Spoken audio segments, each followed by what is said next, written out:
Bienvenue dans votre émission dédiée aux collectivités territoriales. Pour ce nouveau numéro, nous avons choisi de poser nos caméras dans l'emblématique cité de Yamoussoukro. Parler de Yamoussoukro, c'est parler de la Côte d'Ivoire et de la vision aspirationnelle du père fondateur, Feu Félix Houphouët-Boigny. Parler de Yamoussoukro, c'est raconter nos gloires et nos fiertés, mais aussi révéler les difficultés d'une des plus belles villes de la Côte d'Ivoire, qui peine à asseoir sa crédibilité en tant que capitale. Devenue capitale politique depuis mars 1983, puis district depuis une décennie, Yamoussoukro a bénéficié d'un plan d'urbanisme particulier qui la différencie depuis sa naissance des autres villes de la Côte d'Ivoire et lui vaut sa renommée à l'international. Elle demeure aussi, pour la Côte d'Ivoire, le symbole de l'excellence, le siège de la dévotion à Dieu avec la plus grande basilique du monde et l'espoir d'une Côte d'Ivoire nouvelle dans la paix. Ce soir, City Mac va à la rencontre d'une ville de rêve et d'un homme confiant en ce rêve, le maire Kwasi Kwame Patrice. Bienvenue à Yamoussoukro, capitale de la Côte d'Ivoire, capitale de la paix également avec la basilique Notre-Dame de la Paix. Nous vous souhaitons la bienvenue et vous souhaitons également un bon séjour à Yamoussoukro. À 233 km d'Abidjan, Yamoussoukro, capitale de la Côte d'Ivoire, est une ville de paix et lieu du repos éternel de feu notre président Félix Houphouët-Boigny. Je vous invite à découvrir la ville dont je suis à la fois le gardien et le fils, par le sang et surtout par le cœur. Ici, 310 056 habitants, dont les autochtones Akoué, ainsi que les frères et sœurs de la CEDEAO et d'encore bien plus loin, se partagent dans la fraternité les 2075 km² de superficie avec une vingtaine de villages rattachés à la commune. À Yamoussoukro, village natal du premier président de la Côte d'Ivoire, tout le monde s'y sent chez soi. À Yamoussoukro, tu ne peux pas rentrer dans une Koujoula où tu ne vas pas trouver des enfants qui ont des mères baoulées ou bien qui ont des mères d'autres communautés. Donc ça veut dire que la communauté, nous vivons en parfait accord. Même si elle peine encore à réussir son pari de transfert de la capitale, Yamoussoukro n'en demeure pas moins le symbole d'une Côte d'Ivoire moderne, avant-gardiste, avec une aura unique qui fait d'elle la première ville ivoirienne déclarée au patrimoine de l'UNESCO. Son schéma directeur d'urbanisme initial et celui bien plus récent du Grand Yamoussoukro lui donnent la prestance d'une ville à fort potentiel en comparaison à Abidjan, dépassée par la démographie galopante avec certains corollaires négatifs tels que les constructions anarchiques. Les grandes voies et les nombreuses forêts à travers la ville lui apportent son charme et confirment son orientation écologique. Hormis les quartiers centraux de l'habitat et de Dioulakro qui concentrent une grande partie de la population, Yamoussoukro est en général de faible densité et s'illustre plus par ses somptueuses réalisations architecturales qui dominent l'ensemble de la ville et qui sont l'attraction de nombreux touristes qui arrivent de partout. Je citerai l'hôtel Président, la Fondation Félix Houphouët-Boigny, le palais présidentiel, l'hôtel parlementaire, les grandes écoles qui font de la ville le berceau de l'excellence et de l'élite. Le mystique lac aux crocodiles, la plus grande basilique du monde, la basilique Notre-Dame de la Paix. À Yamoussoukro, depuis des années, depuis un moment maintenant, les questions de vol, agression, c'est des choses auxquelles nous n'assistons plus depuis un moment. Yamoussoukro donne vraiment envie de vivre. Enfin, il faut le dire, Yamoussoukro donne envie de vivre au regard de nouveaux systèmes sécuritaires, au niveau du comité de salubrité qui a été mis en place pour veiller jour et nuit à la salubrité de la ville. Ces braves dames-là font un travail formidable depuis de nombreuses années, à Yamoussoukro, particulièrement en Gokro. Elles sont toujours à la tâche.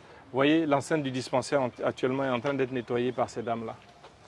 À la fin de l'année, nous avons essayé de les aider un peu en leur donnant un tricycle. Mais cette année, je peux vous garantir que vous aurez une subvention dans le budget de la mairie pour vous aider.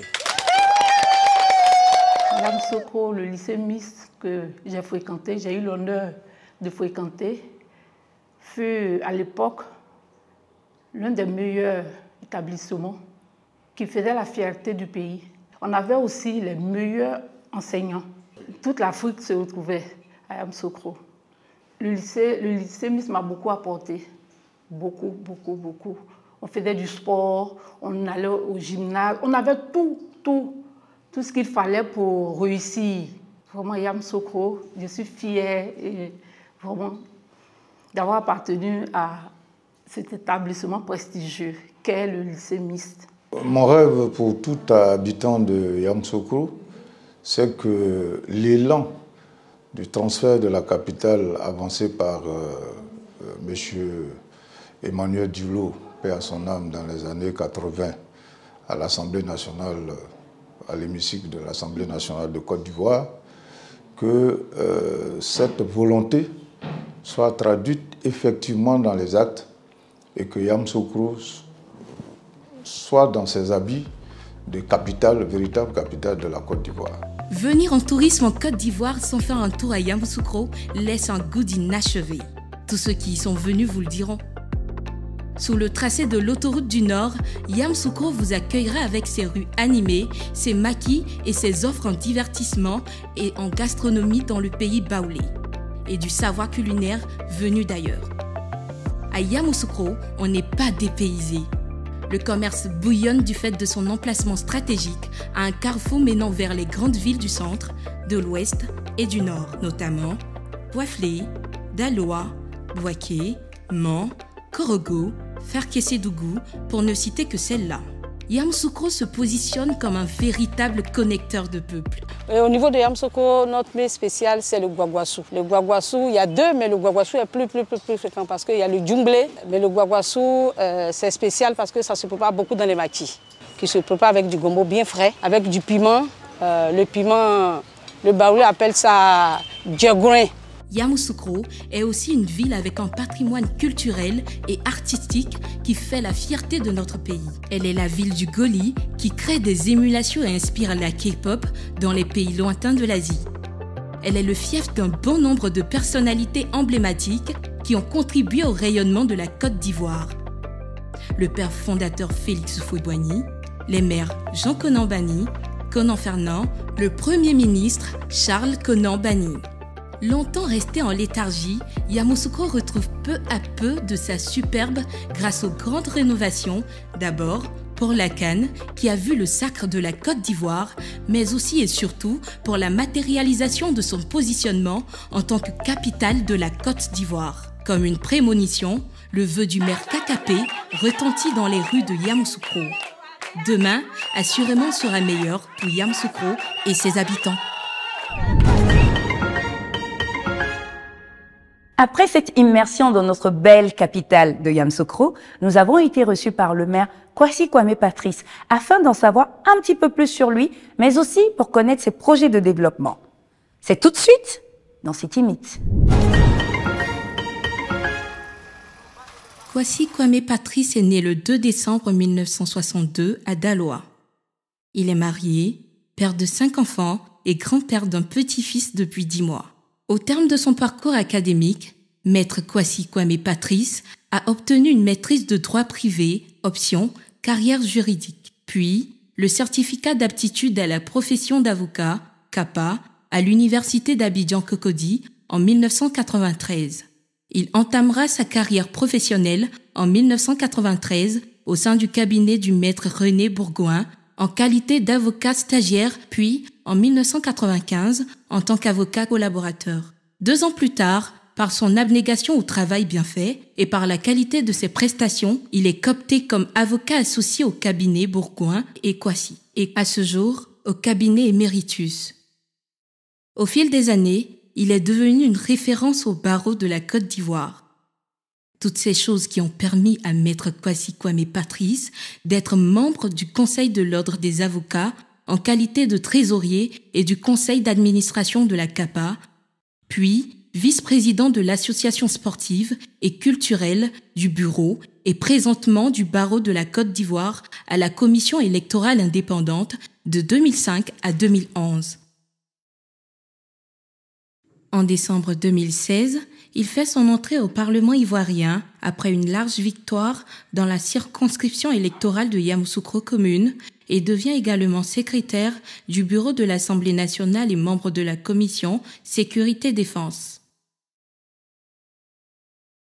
À ce jour, Maître Kwasi Kwame Patrice est maire de la commune de Yamoussoukro et l'une des figures emblématiques de la politique à Yamoussoukro et dans le district autonome de Yamoussoukro. Grâce à ses nombreuses actions de développement, il est membre de plusieurs associations caritatives, notamment l'association Partage et la fondation La Rentrée du Cœur, dont il est le vice-président. Il est aussi chevalier de l'Ordre national de la Côte d'Ivoire. Mesdames et messieurs, nous sommes encore dans la ville de Yamoussoukro. Yamoussoukro, capitale de notre chère patrie, la Côte d'Ivoire, qui est aussi la ville natale du président Félix Houphouët-Boigny. Yamoussoukro a connu d'illustres personnalités depuis sa création, dont le premier maire était M. Kwadjo Kwaku Martin de 1980 à 85, succédé par M. Jean Konan Bani, puis de M. Konan Fernand et de M. Kwaku Jean. Et depuis le 2 septembre 2023, nous avons à la tête de cette magnifique ville M. Kwame Kwasi Patrice dit Kakapé. Bonjour Monsieur le maire. Bonjour Madame Ramera. Antipa, comme on dit. Oui, ça va. Nous sommes très heureux d'être parmi vous aujourd'hui à Yamoussoukro et on aimerait vous connaître un petit peu plus. Qui est Kakapé? Parlez-nous de votre jeunesse, de votre famille. Alors je suis Kwasi Kwame Patrice, mon nom de famille c'est Kwasi, mon nom baoulé c'est Kwame et mon nom chrétien c'est Patrice. Né le 2 décembre 1962 à Daloa, où j'ai grandi d'ailleurs. J'ai fait mon école primaire à l'école Saint-Joseph, qui est une école de prêtres. Et c'est là que d'ailleurs j'ai eu mon premier diplôme, mon CEPE, comment ça s'appelait à l'époque. Et ensuite, donc, j'ai fait le collège au lycée 1 de Daloa. Et après le BPC, donc, je suis allé au lycée classique d'Abidjan. J'ai plusieurs frères et sœurs. J'ai grandi, en tout cas, avec un merveilleux souvenir de la ville de Daloa, hein, qui est à 140 km de Yamoussoukro. Quel a été votre parcours académique? Alors, j'ai eu un diplôme, à l'époque, ce n'était pas encore les masters, c'était la maîtrise en droit de carrière judiciaire. Donc, après cela, j'ai passé le CAPA, le certificat d'aptitude à la profession d'avocat, que j'ai obtenu en 1993. Et après avoir obtenu le CAPA, je suis entré au cabinet Bourgoin, où j'ai fait mon stage d'avocat jusqu'en 1995. Et quand j'ai fini mon stage d'avocat, j'ai été collaborateur avec Maître Bourgoin jusqu'en 1997. Et à partir de 1997, je suis passé associé au cabinet Bourgoin et Kwasi. Par la suite, j'ai eu un parcours au niveau du barreau. Je suis à ce jour vice-président de l'association sportive du barreau. Et je pense que vous avez été l'un des instigateurs de la création de la Maison de l'Avocat en Côte d'Ivoire. Oui, j'ai contribué. Effectivement, la Maison de l'Avocat a été une initiative, je dirais, du Conseil de l'Ordre du Bâtonnier. Mais nous avons surtout, je pense, une action significative en termes de recettes pour le barreau, qui a été le droit de plaidoirie qui a été instauré et donc qui permet aujourd'hui au barreau d'avoir des recettes. Brillant avocat, on peut dire que vous avez réussi votre parcours professionnel. Quels sont pour vous les principes de succès que vous pourriez partager avec les jeunes Ivoiriens? Le travail. Le travail, la rigueur et la constance. Vous avez eu des challenges dans votre vie. Quel a été votre premier challenge? En tant qu'avocat, je dirais c'est l'examen du CAPA. C'était quand même, à l'époque où nous passions cet examen-là, c'était 300 candidats et c'était une dizaine de réussites. Alors, je ne sais même pas si ça donne un pourcentage de 5%. Et c'était vraiment un examen qui s'apparente à un concours, en fait. Très bien. Vous avez été aussi membre de la CEI en 2011 et avez participé à l'élection présidentielle. Après cela, vous vous impliquez en politique et vous devenez député de la ville de Yamoussoukro.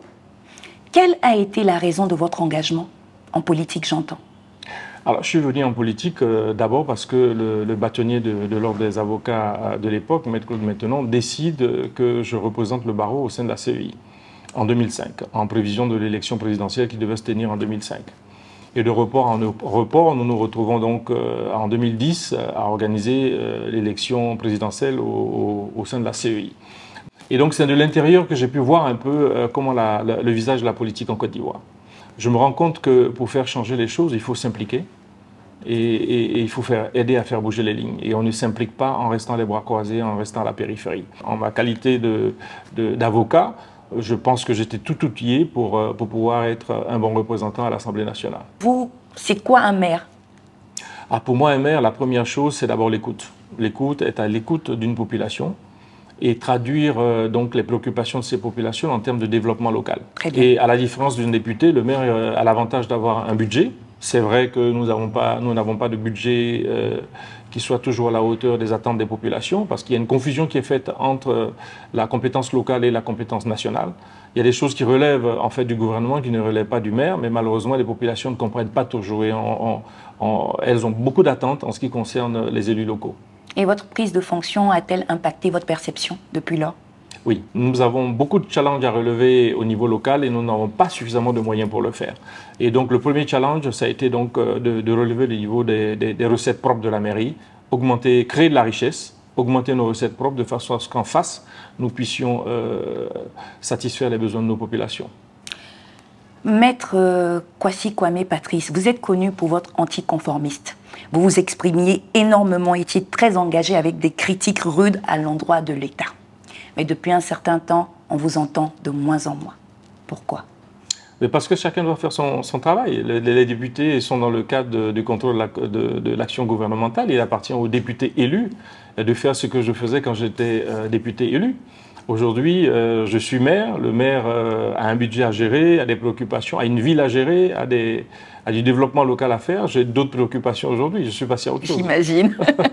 Et votre expérience à la législature vous sert-elle aujourd'hui dans la gestion de la ville de Yamoussoukro? Tout à fait, tout à fait.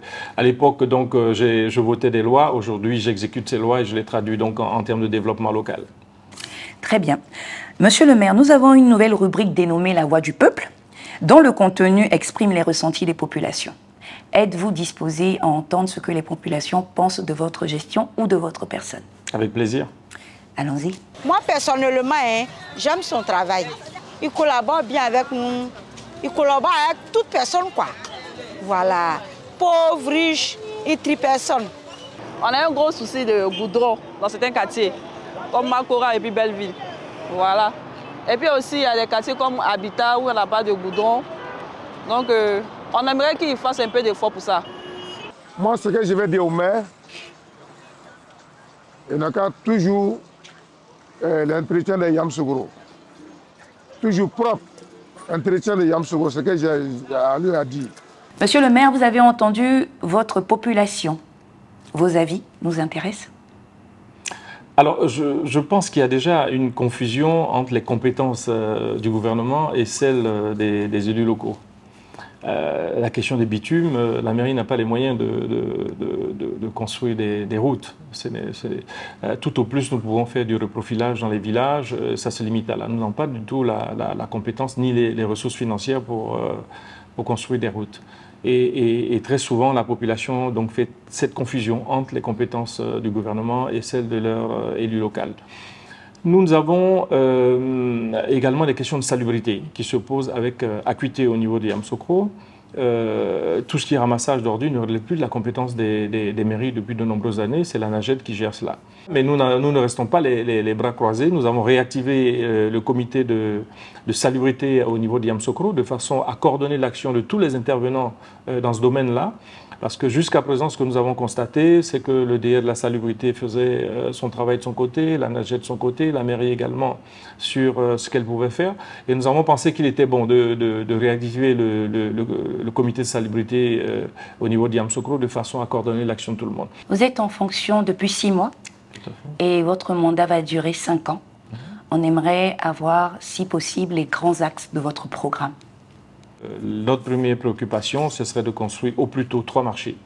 Nous venons d'avoir l'autorisation de la DGDDL pour la construction de marchés dans le quartier de Morphée, donc qui va démarrer. Il y a 2 autres marchés également qui sont prévus, un à Nzouissi et l'autre à Kokrenou. Donc nous pensons que déjà ces 3 marchés-là vont contribuer à absorber tous les commerçants qui se trouvent dans la rue. Nous avons également des problèmes au niveau des plateformes logistiques avec tous ces camions citernes, ces camions remorques qui garent un peu pêle-mêle dans la ville. Nous allons les réorganiser en mettant en place des plateformes logistiques pour qu'ils puissent garer dans des parkings. Il y a également la préoccupation que nous avons, c'est le financement des activités des jeunes et des femmes. À travers un fonds de garantie qui est en place, dans le cadre de notre budget, donc nous avons pu obtenir un budget conséquent pour financer les activités des femmes et des jeunes également. Et donc, je pense très rapidement, nous sommes à l'étude des dossiers en ce moment pour le financement de ces projets-là. Nous avons en termes de collecte des taxes municipales également une grosse préoccupation parce que c'est toujours sous une forme empirique que ces taxes-là sont collectées. Vous avez aujourd'hui la digitalisation des taxes qui normalement devrait pouvoir vous permettre de faciliter les choses. Tout à fait. On devrait pouvoir augmenter significativement le montant des taxes communales, d'abord en procédant à une identification de nos contribuables, une identification avec géolocalisation de nos contribuables, et puis après passer donc à la phase de la collecte digitale de ces taxes-là qui va significativement augmenter nos recettes. Et une fois que ces recettes-là augmenteront, on aura ainsi les moyens donc de réaliser beaucoup plus de projets de développement. De grands chantiers vous attendent. Oui, tout à fait. Quelles sont les difficultés de gestion auxquelles vous avez été confrontés depuis votre arrivée? Alors nous sommes arrivés avec des challenges. Il y a le programme triennal qu'il fallait revoir. Après, il y a le budget, la soutenance du budget. Là, maintenant, nous sommes encore dans une troisième phase avec un budget modificatif qui doit être préparé pour tenir compte donc de l'augmentation du montant des impôts rétrocédés de la mairie de Yamoussoukro. Donc, nous sommes un peu absorbés dans toutes les démarches administratives pour mettre en place ce budget-là. Mais il y a également des challenges qui sont partagés avec les autres mairies. C'est donc la digitalisation des relations avec l'administration aujourd'hui. Nous avons des plateformes avec la DGDDL qui est le Sigidan. Désormais, tout se fait en ligne. Donc, nous devons avoir des ordinateurs performants, des connexions Internet qui nous permettent d'avoir effectivement la capacité d'envoyer toute cette documentation. Nous avons également, pour tout ce qui concerne les appels d'offres, également une plateforme, le Sigomap, donc qui permet. Donc tout est en train d'être digitalisé aujourd'hui dans la relation avec l'administration, et tout ça c'est nouveau pour tout le monde, et ça ne se fait pas sans difficulté. Yamoussoukro est la capitale tout court, comme vous dites, de la Côte d'Ivoire, et non la capitale politique, parce qu'il n'existe ni capitale économique, ni capitale politique, il existe une capitale. Tout à fait. Quelles sont les initiatives majeures que vous comptez prendre pour donner à la capitale ivoirienne son prestige d'antan?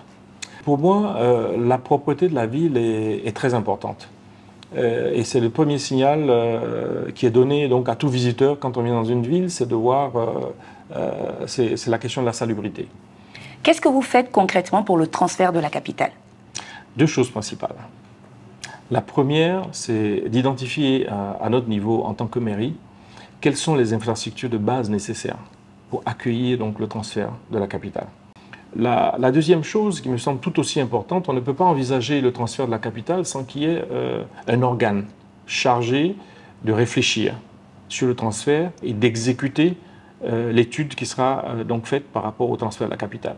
Il faut un programme spécial de transfert de la capitale avec une équipe dédiée donc, qui va réfléchir à cela. Donc ce deuxième point également me semble très important si nous voulons aboutir au transfert de la capitale.